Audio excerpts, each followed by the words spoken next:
We do what we should have done in Syria now? in 2011 and what we should have done in Iraq, which is we go back in, we try to strengthen what moderates there are. We have to give the Sunnis an incentive to break from ISIS. How do the Sunnis have an incentive unless we're there to protect them? How does Maliki have an incentive to do anything but cater to the most radical Shia death squads and to the Iranian interests unless we're there to pressure? John Heilman. Bill, let me just ask you, this logic of yours, which is, you pointed out jokingly before, is kind of consistent throughout your thinking about foreign policy and intervention.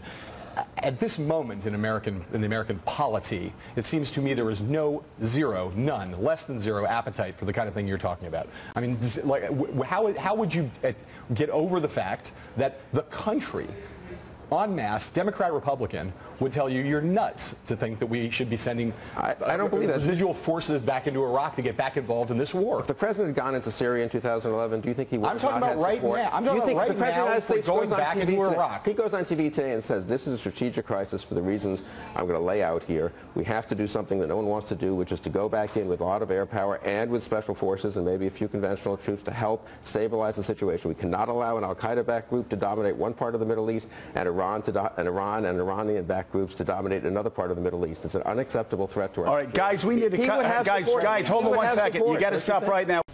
We've got a Shia prime minister we're going to try to help, but there are also Shia death squads. So we're going to get in the middle of the good Shias and the bad Shias. Okay, and also the Sunnis. We need to protect the Sunnis. Yes. Like Bill Kristol said, and we do. Yes. We need to protect the Sunnis.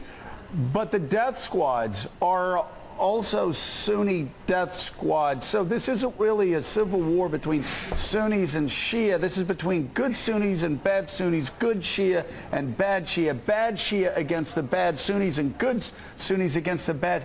Good luck, selling that to the American people. Good luck with that. And this is why I think Bill's notion, with all due respect, is fantastical as an absurd. That the president decided. Let me just finish. He's the president of the United States. He's not running for re-election. Would Congress stop him if he did this? Would the country support him under the circumstances that Joe just laid out? Yes. I think. And what if it didn't? What if his approval rating? Yes. Well, let us override the will of the people. Yes, that is absolutely right. Let us override the will of the people. Yes, that is absolutely right.